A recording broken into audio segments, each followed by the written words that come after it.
Back stops with the president and parliament to ensure that the document is properly understood. If I may weigh in, I think there was also a concerted effort on the part of the opposition to derail the debate on the finance bill. A lot of it, take for instance the tax, the 3% housing levy. That is one, and the turnover tax. That is another. So the opposition wants Mama Mboga and others who want to be brought into the tax bracket to believe that the government is out to punish them.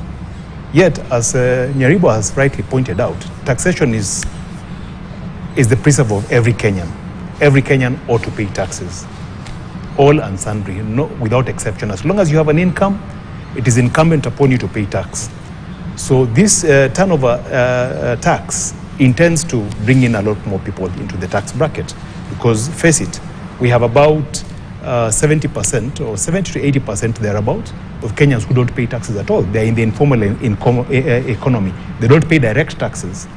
Then we have about 20% of Kenyans who have pay slip and who are then burdened with carrying the tax that the rest of us ought to carry. So when we attempt to bring Mama Mboga, as this Masole says, Mora and all these other people into the tax bracket, the opposition goes on a tangent and says, we are oppressing Mama Mboga. How do they expect the country to develop if it can't get revenues from the people, if it can't expand the tax bracket? This other one of the housing levy, we know that as a country we are doing badly. About 60 to 65% of our income now goes towards debt service, crowding out recurrent expenditure, crowding out money for development. This housing development levy, the fund as it was proposed, is a very innovative way of the government addressing the development issue that is not being funded because we are heavily in debt. Then when the opposition comes and criticizes and does not give an alternative, what do they expect? They're derailing, and they're derailing with the wrong message.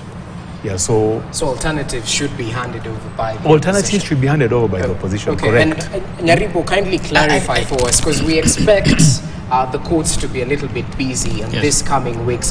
What exactly can be contested about the Finance Bill 2023, even as we await for President William Ruto to assent it into law? What exactly about the contentious clauses can we find heading towards the court for more clarification or other guidance here? Yeah, and I think these matters are still before the court. I'm not sure if they have been decided.